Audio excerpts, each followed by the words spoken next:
Have you ever been in a situation where someone was being so incredibly polite, so intensely accommodating, that it left you with a quiet, lingering sense that they actually felt the exact opposite way about you? It is a fascinating dynamic to experience. But as we settle into this conversation, I want to reassure you right away that we are not here to assume the absolute worst about the people around us, nor are we trying to expose anyone's secret intentions or read minds. Instead, we are just opening a quiet door to the idea that human behavior is often so much more layered and complex than it appears on the surface. And sometimes the way we act is a surprisingly creative, if slightly clumsy, response to the things we find difficult to feel. There is an interesting, everyday concept that people occasionally use to describe situations like this, and it is sometimes called a reaction formation. Again, we are not looking at this through a clinical lens. We are not speaking as authority figures, and we are certainly not trying to diagnose anyone we know.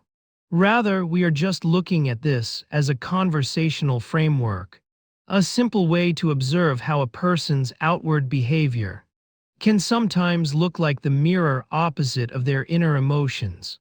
This is where behavior becomes confusing. You might find yourself at a social gathering or a family dinner, and there is an acquaintance who, for whatever reason, just does not naturally resonate with you, and perhaps you don't quite resonate with them either. Yet when they see you, they offer an overly enthusiastic greeting, showering you with compliments that feel just a little too bright, a little too loud, and a little too rehearsed. It is so incredibly easy to immediately write this off as them being fake or manipulative. But many people notice that if you look just a little closer, something much more vulnerable is often happening. They might just be feeling a quiet sense of discomfort, and because they don't know how to gracefully process or express that natural friction, they lean all the way into absolute kindness just to keep the waters perfectly still. Here's what people often don't notice. The effort it takes to project that level of polished sweetness is often less about deceiving you and much more about protecting themselves. Because sitting with the reality that you simply don't get along with someone can be surprisingly uncomfortable for a lot of us.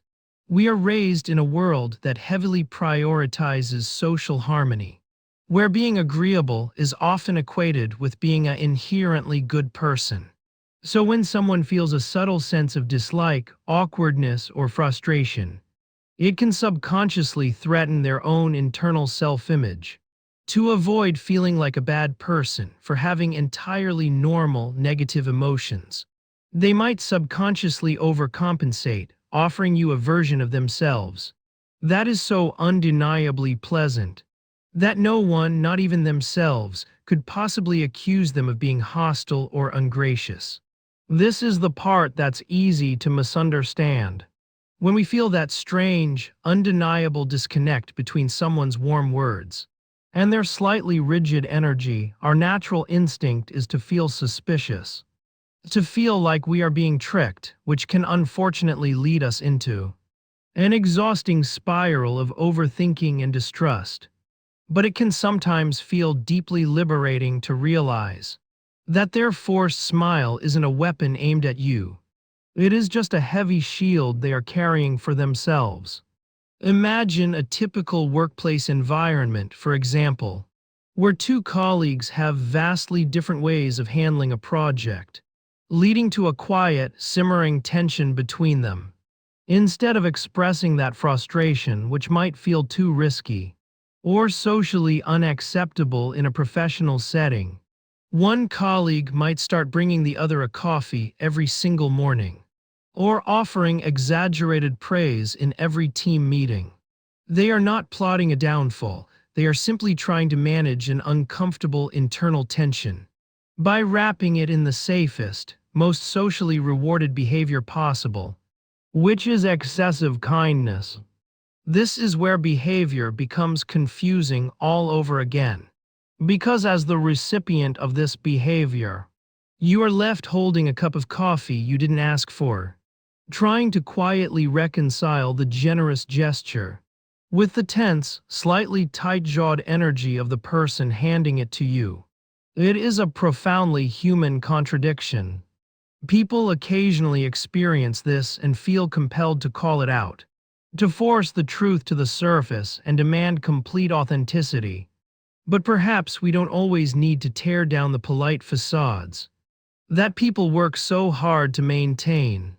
Human interactions are incredibly complex, and most of the time, people are just doing the very best they can to navigate their own intricate emotional landscapes without causing a scene or hurting anyone's feelings.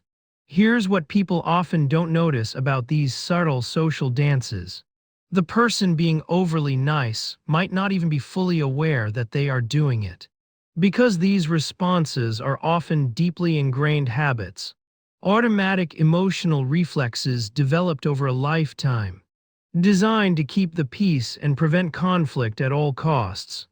When we understand this, it instantly softens our perspective, allowing us to view their forced warmth not as an insult to our intelligence, but as a quiet testament to how challenging it is simply to be a person in the world, constantly trying to balance what we truly feel with what is expected of us. This is the part that's easy to misunderstand when we try to analyze every single interaction we have throughout the day. We do not need to assume that everyone who is exceptionally nice to us secretly hates us, because that kind of thinking only builds invisible walls and fosters a deeply lonely kind of paranoia. True warmth and genuine kindness exist in absolute abundance everywhere we go. And most of the time, a friendly smile is just a friendly smile. But on those rare occasions where you do feel that subtle, unexplainable friction beneath the surface of a polite exchange, you can just gently acknowledge it in your own mind, without needing to react to it, without needing to fix it, and without needing to take it personally in any way. You can just let them have their shield. It can sometimes feel profoundly peaceful to just let people be complicated, to accept that outward actions do not always reveal inner feelings clearly, and to realize that we do not have to solve the mystery of what someone else is truly thinking. By choosing gentle observation over accusation, we protect our own peace and give others the silent grace to manage their emotions in whatever clumsy, overly polite way they need to in that moment. So the next time someone offers you a compliment that feels just a bit too heavy, or a smile that doesn't quite reach their eyes, take a slow, deep breath, offer a simple, polite thank you, and let the moment pass like a leaf drifting down a quiet stream, knowing that you are entirely safe, and that human nature is just wonderfully, beautifully complicated. If this reflection resonated with you, feel free to like, comment, and subscribe. Thanks for being here.